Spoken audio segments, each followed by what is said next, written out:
Diz assim a palavra de Deus, versículo 16, Êxodo 24: e habitava a glória do Senhor sobre o monte Sinai, e a nuvem o cobriu por 6 dias, e ao 7º dia chamou o Senhor a Moisés do meio da nuvem, e o aspecto da glória do Senhor era como um fogo consumidor no cume do monte, aos olhos dos filhos de Israel. Imagina este monte aqui, só que tomado por um fogo com aspecto de uma nuvem incandescente e resplandecente, que é a glória do Senhor.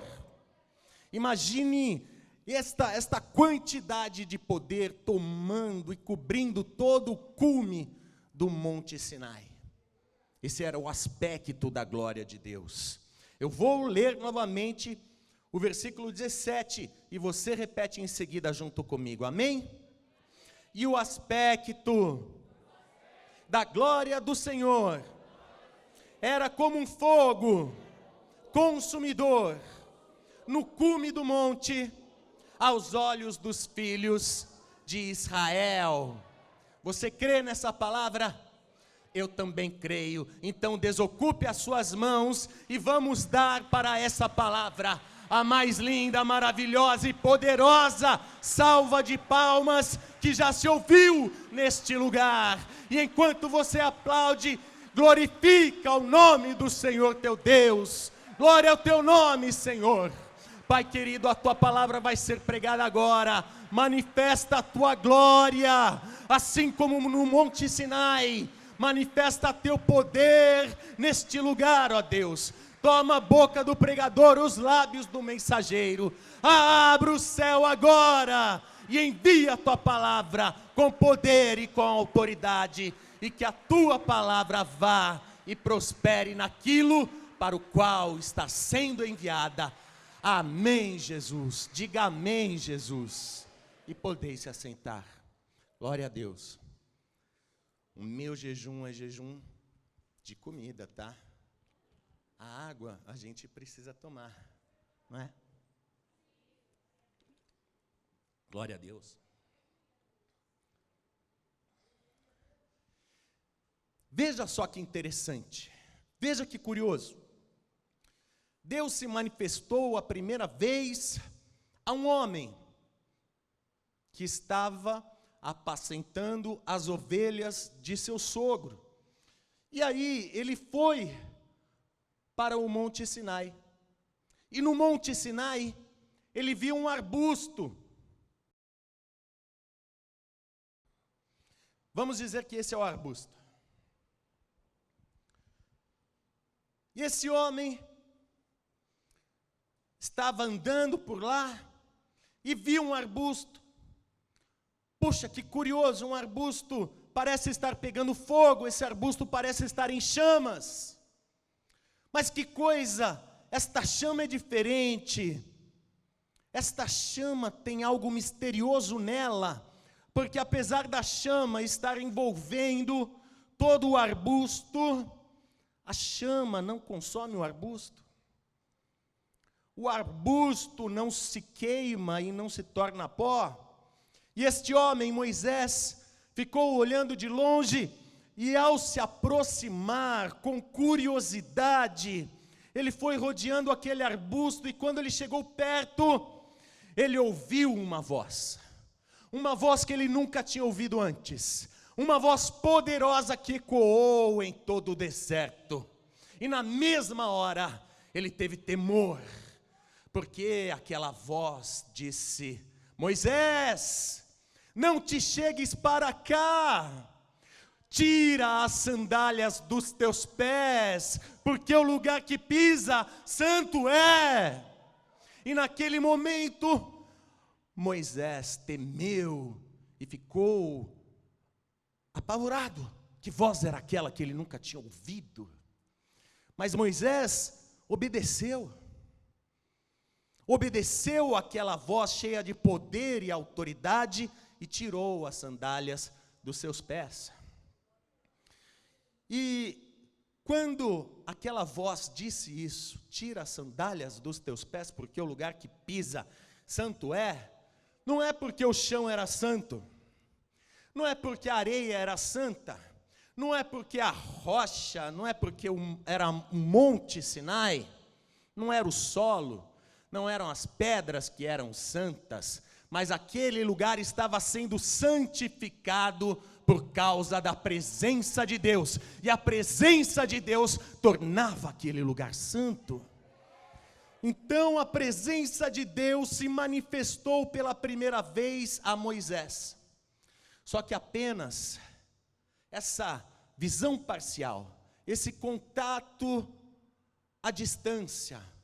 Moisés viu a chama, viu a manifestação visual da glória de Deus, da presença de Deus, e ouviu a voz de Deus, mas ele manteve uma certa distância, foi uma visão parcial do poder e da glória de Deus.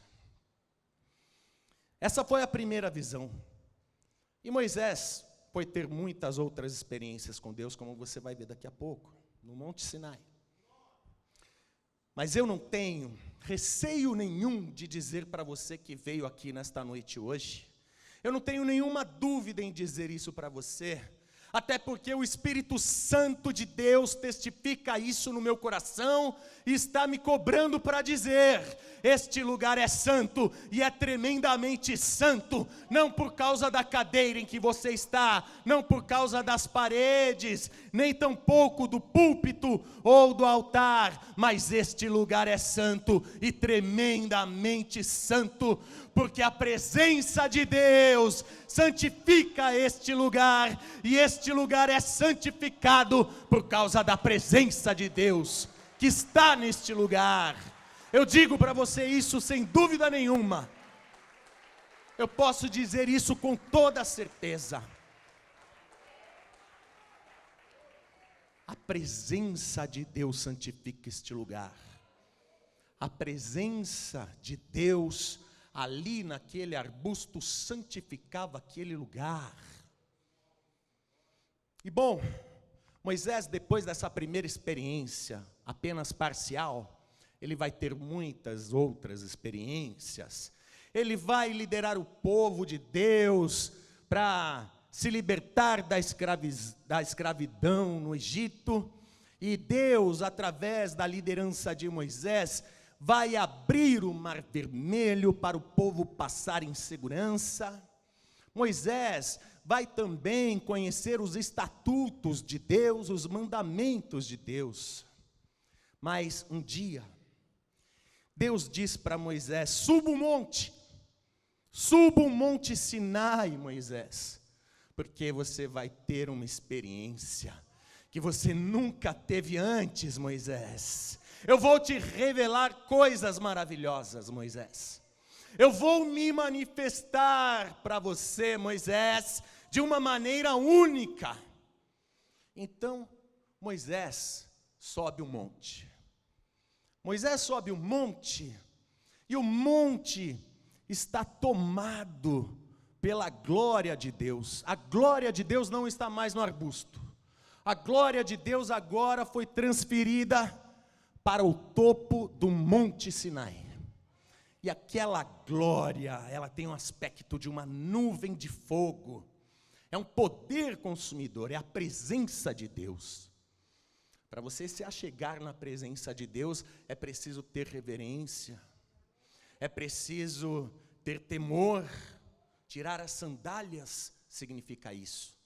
Então, Moisés sobe o monte, mas Moisés não sai entrando na glória de Deus assim, deixa eu entrar aqui na glória de Deus, deixa eu entrar nessa nuvem aqui. Não, Moisés fica esperando durante 6 dias do lado de fora da glória de Deus. E Deus querendo fazer uma obra perfeita, porque é assim que Deus trabalha. O 7 é a perfeição de Deus, Deus querendo fazer uma obra perfeita na vida de Moisés, na vida dos filhos de Israel. Deus faz Moisés esperar 6 dias. E no 7º dia, Deus chama Moisés para entrar na glória de Deus. E Moisés entra corajosamente na glória de Deus. Moisés mergulha na glória de Deus, voluntariamente. Moisés poderia ter dito assim: eu não vou entrar nesta nuvem de fogo, eu vou me queimar, eu vou embora, tchau. Não, Moisés ouviu o chamado de Deus, e ele decidiu voluntariamente: vou entrar. Deus está me chamando e eu vou entrar. Porque ele creu na palavra de Deus. E ele sabia que aquela chama não lhe causaria mal algum, porque ele tinha ainda a lembrança do arbusto, da sarça ardente. Ele sabia que aquele fogo não o exterminaria, não o queimaria.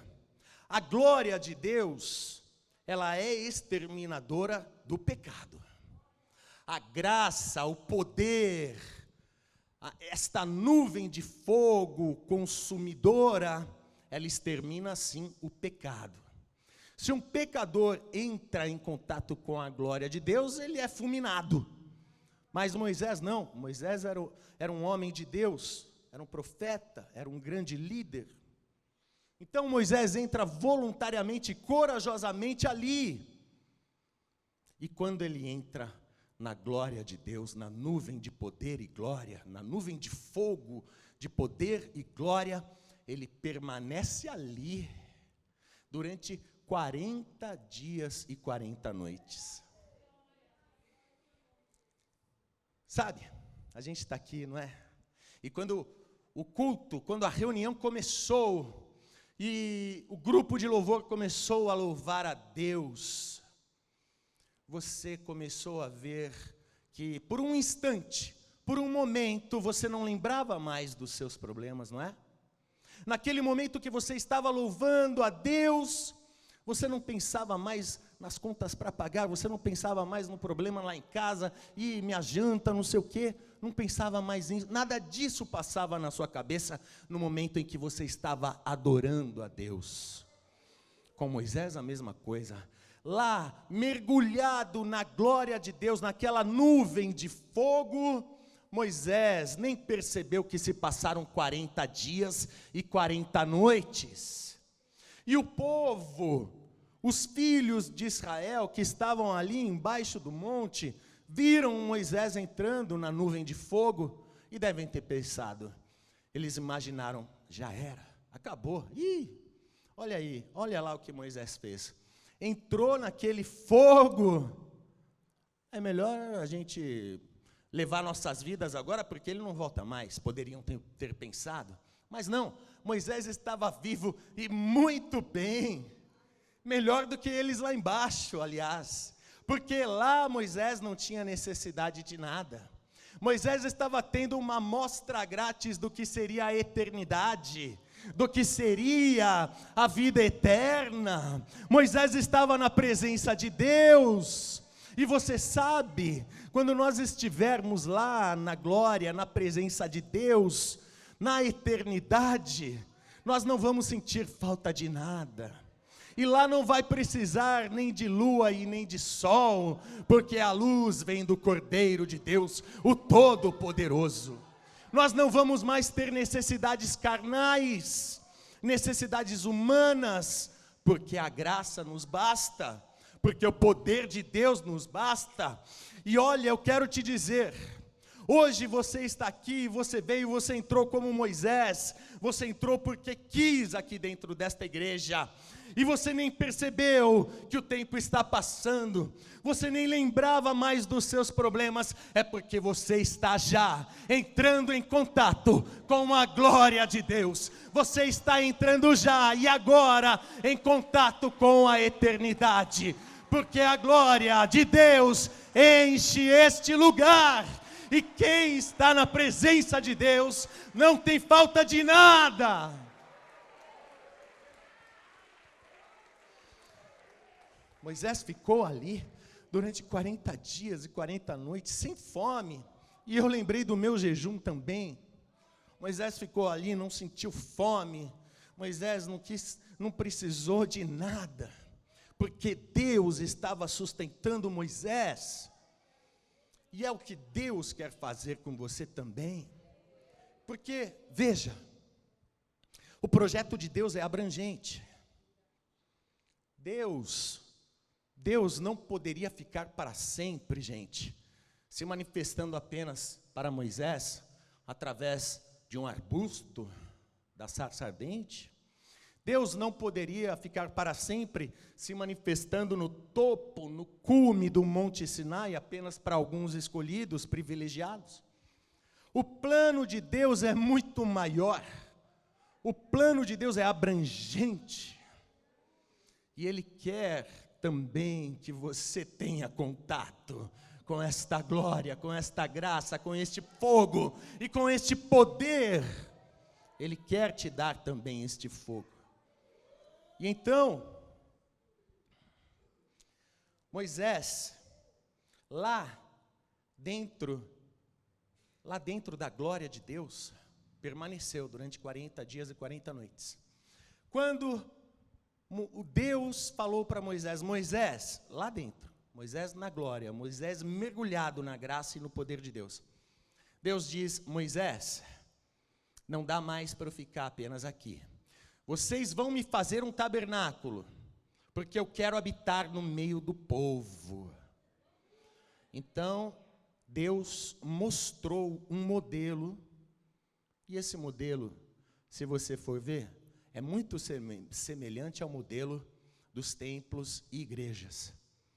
Então, Deus mostrou para Moisés um modelo arquitetônico, e eu creio que foi um modelo 3D, eu acho que Deus mostrou ali um projeto como uma maquete, sabe? E ali tinha as dimensões, e Deus mostrou esse modelo. Veja comigo. No livro de Êxodo mesmo, no capítulo 25, Moisés dentro, mergulhado com Deus em sua glória, Deus diz para Moisés no versículo 8, Êxodo 25, no versículo 8, Deus falando com Moisés, e me farão um santuário, e habitarei no meio deles. E Deus falando, Moisés, conforme tudo que eu te mostrar para modelo. Olha, Deus estava mostrando algo. Deus estava mostrando, dando uma visão para Moisés. Conforme tudo que eu te mostrar para modelo do tabernáculo e para modelo de todos os seus móveis, assim mesmo o fareis. Então, fica claro, é evidente aqui que Moisés estava tendo uma visão que Deus lhe deu de como deveria ser a construção do tabernáculo. Então, Moisés desce o Monte Sinai e os filhos de Israel estão lá esperando. O povo que havia sido libertado da escravidão no Egito está lá esperando. E quando Moisés desce, Moisés diz, Deus nos mandou fazer um tabernáculo. Só que Moisés, quando ele recebeu isso de Deus, ele compreendeu que dentro desse tabernáculo seria necessário, seria preciso ter um departamento especial dentro daquele tabernáculo. Um departamento onde o pecador se livrasse do pecado. Onde a pecadora se livrasse do pecado, para aí sim poder entrar no Santo dos Santos e na presença de Deus. Porque o pecado e a glória de Deus não coabitam. Então Moisés entendeu isso por conhecer os estatutos e porque Deus mostrou no modelo. Então Moisés compreendeu isso, que precisaria ter uma ala, uma seção, um departamento onde o pecador se livraria do seu pecado. E Moisés desce o Monte Sinai e ele diz para o povo, Deus mandou nós construirmos para ele um santuário. Vem cá, por que Deus mesmo, ele mesmo, não construiu ele mesmo o seu santuário? Porque ele tem todo o poder. Se Deus quisesse, ele poderia fazer surgir um templo de ouro, um templo de mármore. Se Deus quisesse, ele faria o templo mais perfeito que já houve. Mas não. Deus pediu isso, incumbiu Moisés desta missão. Só que esta missão não era uma missão para apenas um homem, porque Moisés iria precisar de ajuda. Moisés iria precisar que todo o povo colaborasse, entrasse neste projeto, entrasse neste negócio. Veja isso aqui no livro de Êxodo, no capítulo 25. Eu estou no capítulo 25. No primeiro versículo mesmo. Diz assim, olha: então falou o Senhor a Moisés, dizendo: fala aos filhos de Israel que me tragam uma oferta alçada. E esta foi a primeira vez que Deus pediu uma oferta alçada. A primeira vez que Deus pediu. Oferta alçada de todo homem cujo coração se mover voluntariamente. Dele tomareis a minha oferta alçada. Deus está falando assim: Moisés, você não vai ter que ficar batendo de tenda em tenda aí não, tá? Você não vai ter que ficar incomodando os outros não. Você vai pegar, você vai tomar a oferta de quem quiser dar de coração voluntariamente, porque Deus não aceita uma oferta quando essa oferta é dada, sabe, por insistência, essa oferta é dada por cobrança. Deus não aceita essa oferta não entra no coração de Deus. E olha por que o povo de Israel, a descendência de Israel, o povo judeu, é tão abençoado até os dias de hoje. Porque você vai ver aqui no livro de Êxodo, agora eu estou no capítulo 35, no versículo 20, tá? Porque olha só como o povo reagiu a esse pedido de Moisés. O povo não ficou de mesquinharia ou egoísmo, não. Os filhos de Israel doaram com prontidão. E doaram tanto que Moisés teve que falar: chega. Então, toda a congregação dos filhos de Israel saiu de diante de Moisés. E veio todo homem a quem o seu coração moveu, e todo aquele cujo espírito voluntariamente o impeliu, e trouxeram a oferta alçada ao Senhor, para a obra da tenda da congregação, e para todo o seu serviço, e para as vestes santas.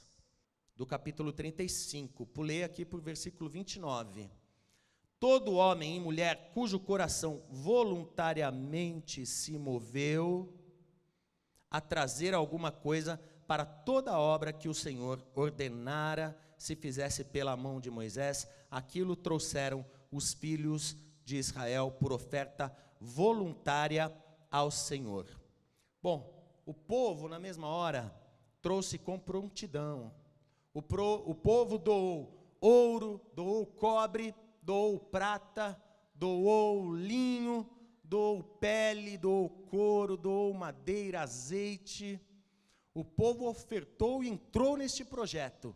O povo quis fazer este projeto. Com que finalidade? Para que Deus habitasse no meio deles.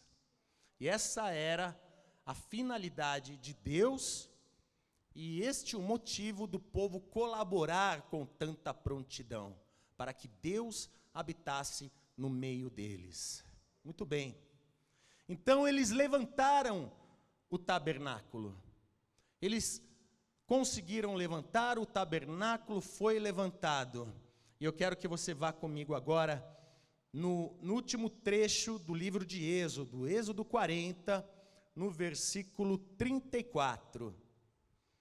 Porque depois que eles levantaram o tabernáculo, a presença de Deus, ela foi transportada do Sinai para o tabernáculo. Então, em primeiro lugar, a manifestação estava no arbusto. Depois ela foi para o topo do Monte Sinai. E aí ela foi e está agora aqui, não é? Neste momento, está no tabernáculo. Está no tabernáculo. Então diz assim, olha, Êxodo 40, no versículo 34.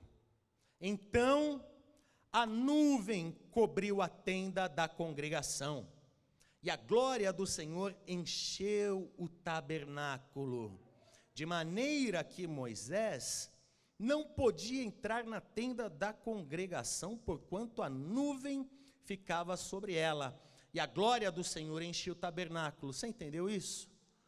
Quando a glória do Senhor estava ali enchendo o tabernáculo estava ocupado pela presença de Deus. Então, Moisés não entrava ali, né? De maneira que Moisés não podia entrar na tenda da congregação, porquanto a nuvem ficava sobre ela, e a glória do Senhor enchia o tabernáculo. Mas por que será que Deus fez isso? Porque se Moisés já havia entrado lá dentro, né, da glória de Deus, ele mergulhou na glória de Deus, por que Deus fez isso? Porque as coisas de Deus são santas. Então, dessa forma, Deus estava mostrando para Moisés, olha, o acesso à minha presença não é qualquer coisa não é uma coisa banal. Então Deus estava dizendo aqui, quando a minha glória estivesse enchendo o tabernáculo, Moisés não ia entrar. Versículo 36, quando, pois, a nuvem se levantava de sobre o tabernáculo, então os filhos de Israel caminhavam em todas as suas jornadas. Quando a nuvem se levantava do tabernáculo, eles seguiam aquela nuvem, eles caminhavam. A nuvem da glória, a nuvem de fogo consumidor, a nuvem do poder de Deus, passou a ser como um farol, como uma direção para aquele povo. Versículo 37. Se a nuvem, porém, não se levantava, não caminhavam, até ao dia em que ela se levantava. Se a nuvem de poder, se a nuvem da glória e da presença de Deus não subia, se ela permanecia, eles montavam um acampamento. Eles eram um povo itinerante, eles estavam em caravana pelo deserto. Versículo 38. Porquanto a nuvem do Senhor estava de dia sobre o tabernáculo, e o fogo estava de noite sobre ele, perante os olhos de toda a casa de Israel, em todas as suas jornadas. À noite, aquela nuvem, ela se tornava um farol, aquela nuvem ficava incandescente, era uma nuvem de fogo que guiava o povo. E o povo costumava, inclusive, andar à noite no deserto, porque é menos calor, é menos ressecado. Então a nuvem guiava o povo, a nuvem de fogo iluminava o caminho que o povo tinha que seguir. E de dia, aquela nuvem ficava sobre o tabernáculo e, dava condições ali de eles aguentarem o forte sol. Olha, o que é que Deus quer que você aprenda aqui? Que esta chama, este poder, essa nuvem de glória, ela quer te iluminar também. Deus quer que este seja o seu farol e que você saiba exatamente como os filhos de Israel, quando é para você ir e quando é para você voltar, quando é para você levantar ou quando é para você parar. Esta nuvem de glória vai ser o Espírito Santo de Deus, que Ele vai colocar dentro de você, e você vai ser um tabernáculo também.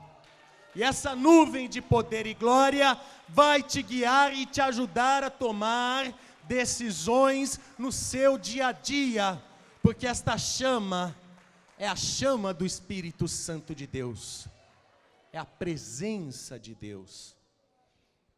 Não é invenção, não é invencionice não. Veja comigo aqui, olha, porque eu quero que você vá agora até Mateus capítulo 3, versículo 11.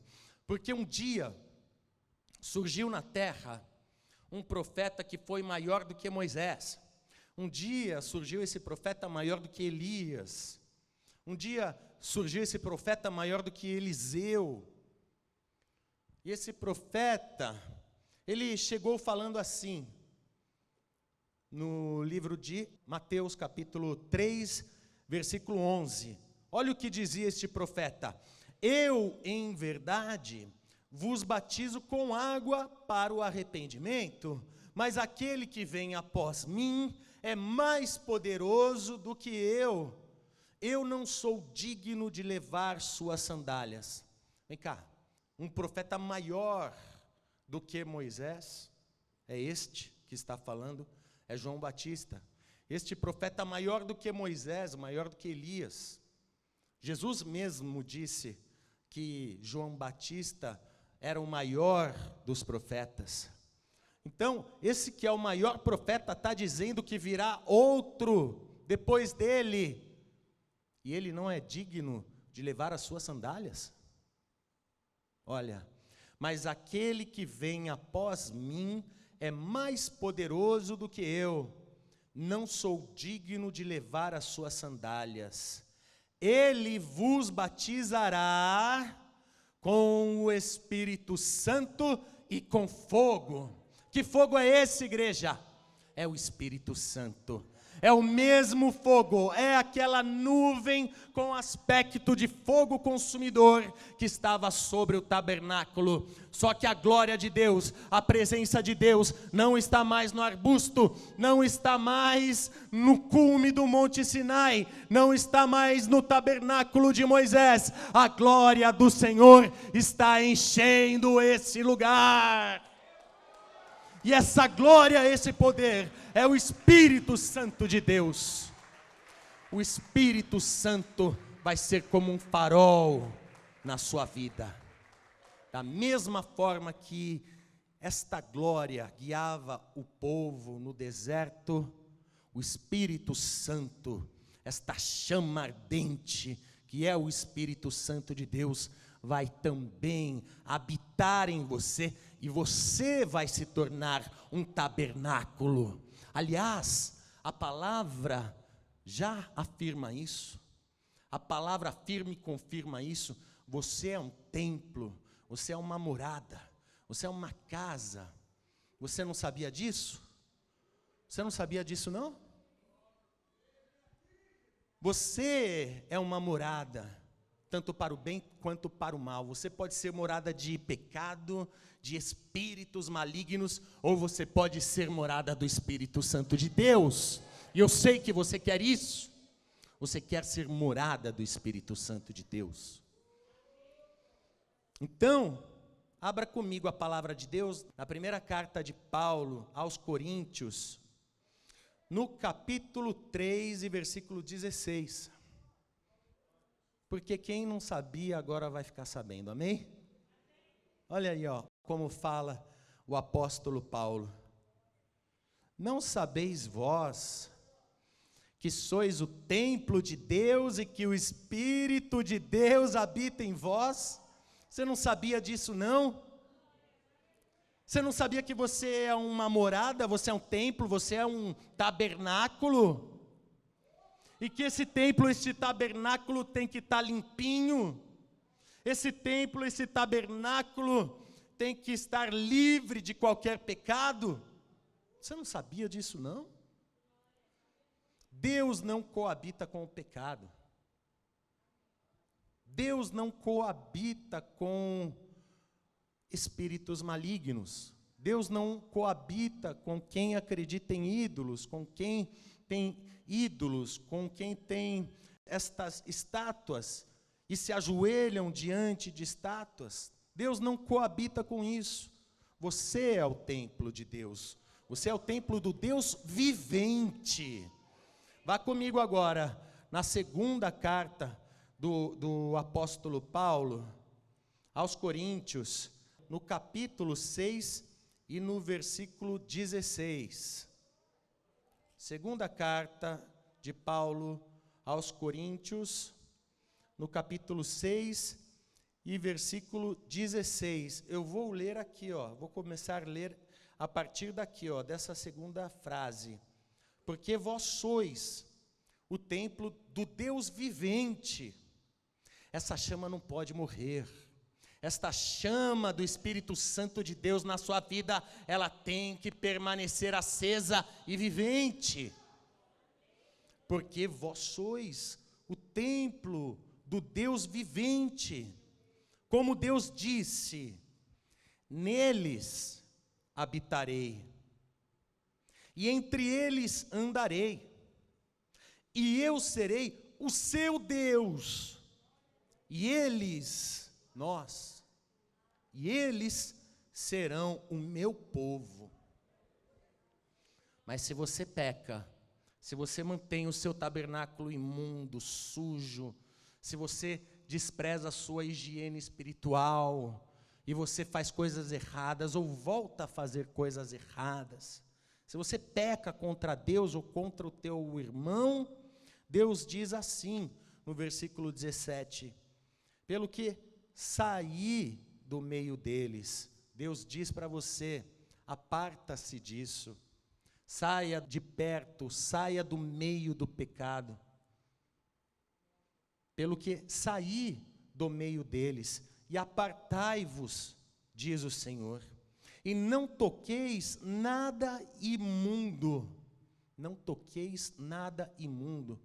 Às vezes você sabe que você está fazendo uma bela de uma sujeira, e você faz, não toqueis em nada imundo. E aí sim, para quem não tocar em nada imundo, quem permanecer longe, distante, à parte do pecado, diz Deus aqui, e eu vos receberei, e eu serei para vós pai, e vós sereis para mim filhos e filhas, diz o Senhor Todo-Poderoso. O que é que Deus está advertindo aqui? Não toqueis em nada imundo, apartai-vos, das coisas erradas, porque apenas desta forma Deus vai te receber. Apenas dessa forma você está apto a receber também a presença de Deus na sua vida. A presença de Deus é como um fogo consumidor. Se o pecado está no pecador, a presença de Deus não vai habitar em você. Então é preciso remover o pecado. Então, pastor, como é que eu faço para remover esse pecado? Para eu poder ser um tabernáculo também, para eu poder ser um templo do Espírito de Deus, do Deus vivente. Eu vou te explicar. Olha como é que era lá no tempo de Moisés, era assim. Eu não falei que tinha um departamento onde o pecador deveria se livrar do pecado? Não foi isso que Moisés fez? Aquilo se chamava altar do sacrifício. O que acontecia quando um homem, uma mulher pecava contra Deus ou contra o próximo, ou quando ele estava em pecado e a consciência dele o condenava, os seus próprios pensamentos o condenavam e o atormentavam, ou a pecadora cujo coração ficava incomodando, puxa, pequei. O que essa pessoa faria para ter contato com a presença de Deus? Essa pessoa, o pecador, a pecadora, ia ter que escolher, no meio do seu rebanho, a mais perfeita ovelha, o animal, o cordeiro mais perfeito. E se não tivesse um rebanho, ia ter que comprar um cordeiro. Mas teria que ser um cordeiro perfeito e sem defeitos. O melhor que ela pudesse encontrar, o mais perfeito, sem manchas, para ela trazer este cordeiro até o tabernáculo, até o santuário, até o altar do sacrifício. E aí então, essa pessoa usava a sua mão, e aí ela entregava o cordeiro ao sacerdote, e ela pegava a mão dela e com este movimento ela colocava a mão em cima da cabeça do cordeiro. E ali ela confessava os seus pecados, e ela transferia os seus pecados para aquele animal. E aí então, o sacerdote pegava uma lâmina e degolava aquele animal, mas a pessoa o pecador não podia tirar a mão dali. O pecador tinha que permanecer com a mão na cabeça daquele cordeiro, aquele animal inocente, e a pessoa, o pecador, a pecadora, entendia que o pecado produz a morte. O pecador, a pecadora entende que aquele animal inocente está pagando por ela. Ela entende que o pecado gera a morte, e ela tem que ficar com a mão ali, sentindo e vendo a vida do animal se esvair, vendo também o sangue escorrendo, e ela tem que fazer isso transferindo a sua culpa, transferindo o seu pecado. Era assim naquela época. Mas a coisa mudou completamente. Agora tudo mudou. Porque o cordeiro não é mais um animal quadrúpede, o cordeiro não é mais um animal irracional. O cordeiro é o Filho de Deus, que se fez homem. O cordeiro que morreu por nós. Então vá comigo no Evangelho de João, capítulo 1, versículo 29.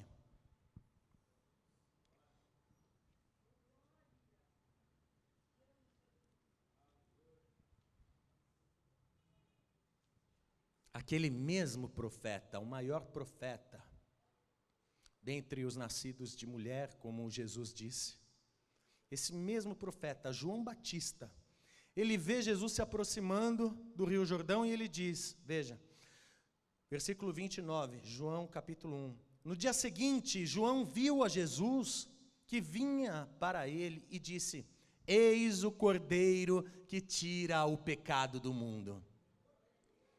Eis o cordeiro que tira o pecado do mundo. Por que aqui não está escrito, eis o cordeiro que perdoa o pecado do mundo?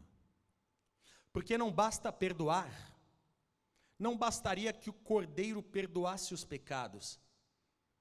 O cordeiro tira o pecado, ele remove o pecado, ele arranca o pecado para você se tornar apto a receber a presença de Deus na sua vida, para você se tornar um tabernáculo, para você se tornar um templo desta glória de Deus também. Então é preciso fazer isso, é preciso remover o pecado. E agora é dessa forma, você não usa mais a mão para colocar em cima da cabeça de um animal. Agora você usa a sua mão para transferir os seus pecados para o Senhor Jesus, que está à direita do Pai. Você usa a sua mão para confessar os seus pecados a Jesus, e os seus pecados são transferidos para o Cordeiro Santo de Deus. Então toda a igreja, coloque-se de pé, porque Deus quer fazer esta obra maravilhosa na sua vida. Ele não quer só tirar e arrancar os seus pecados, Ele quer te dar a sua presença, Ele quer que você mergulhe na glória de Deus.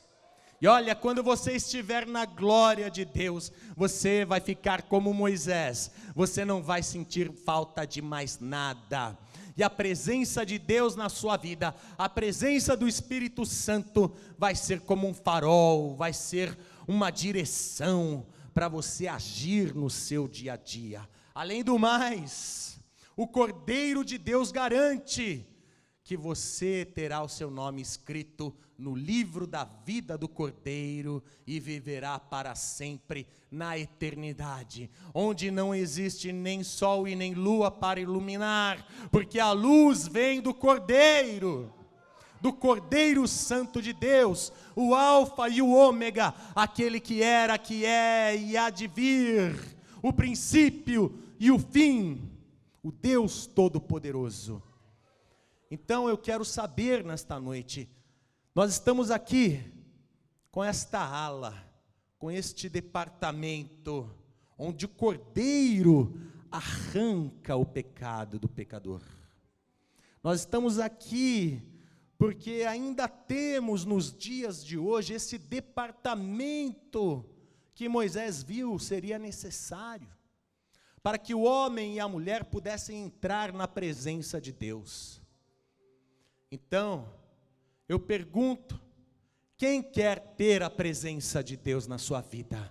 E quem quer receber o Cordeiro como seu único, suficiente, exclusivo e eterno Salvador? Levanta a mão e com a mão levantada, venha confessando que o Senhor Jesus é o Cordeiro Santo de Deus. Venha aqui para frente, isso, amado, venha, vamos aplaudir ao Senhor Jesus. Uma alma vale mais que o mundo inteiro. Você é precioso, irmão. Você é precioso, você é preciosa. Olha, temos que nos alegrar, olha que tesouro. Vamos aplaudir mais. Glória a Deus. Nós deveríamos, todos os dias, nós deveríamos chorar como essa moça está chorando aqui. Copiosamente, pelo sacrifício que o Cordeiro fez por nós na cruz, pelo que o Cordeiro se entregou para salvar a todos nós. Nós deveríamos todos os dias dizer: eu aceito Jesus de novo, e eu aceito, e eu confirmo, e eu quero o Cordeiro de Deus, e eu quero a presença de Deus na minha vida. Então eu pergunto aqui, quem sente que esta chama, este fogo consumidor, não arde mais como antigamente? Eu pergunto aqui, não é vergonha nenhuma, tá? Venha, você que se sente fraco na fé, você que quer que esta chama volte a arder dentro de você, você que quer mergulhar nesta nuvem de poder e glória, porque a glória de Deus não está mais lá no Monte Sinai, a glória de Deus está enchendo este lugar, e você precisa do Cordeiro para Ele arrancar os seus pecados. Se a tua consciência te condena, se o teu coração te condena, se os teus pensamentos te atormentam, e você sabe que voltou a fazer coisas erradas, e você antes foi um salvo, mas aí você se afastou da casa de Deus, como a parábola do filho pródigo, e você foi lá viver sua vida, afinal de contas Deus te abençoou tanto, você não precisava mais vir à igreja, e aí neste momento é que você percebeu, sem Jesus não dá para viver, eu preciso voltar para a casa do Pai. Se você é um filho pródigo, se você é uma filha pródiga, venha, filho pródigo, venha, o Pai te espera de braços abertos. Então, eu vou me ajoelhar aqui com estas almas, vou me ajoelhar com estas almas preciosas. Você é um tesouro para Deus, você vale mais que o mundo inteiro, uma só alma vale mais que o mundo inteiro. Se você for capaz de fazer a soma de todas as economias da terra, todas as potências, as nações mais poderosas, o dinheiro, as riquezas do mundo inteiro, não se comparam ao valor que Deus dá para uma alma dessas que hoje está aqui, ajoelhada, que está com lágrimas pelo rosto, e que estão entregando a sua vida para Jesus. Então eu peço que cada um na igreja estenda a mão para estas pessoas, interceda por elas. E você que está aqui na frente, meu amado e minha amada, repita comigo estas palavras, repita comigo esta oração. Meu Deus e meu Pai, Eu sei que tenho errado, mas não quero mais permanecer no erro. Eu quero que o Cordeiro arranque de mim tudo aquilo que não te agrada. Cordeiro Santo de Deus, tira o meu pecado. Senhor Jesus, me liberta do vício, me tira das más companhias, me dá força para eu me apartar do pecado, para eu me apartar de todo mal. Senhor, perdoa os meus pecados e limpa a minha casa, limpa a minha morada, limpa o meu tabernáculo, deixa em perfeitas condições para que o teu Espírito, para que a tua glória, para que a tua graça, a tua virtude e o teu poder me encham poderosamente, e que a tua glória se manifeste em mim.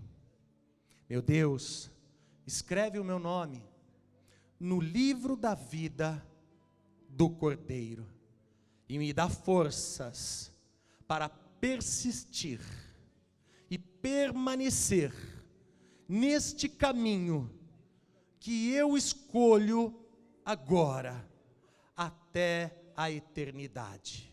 Em nome do Senhor Jesus, assim seja feito. Amém, Jesus.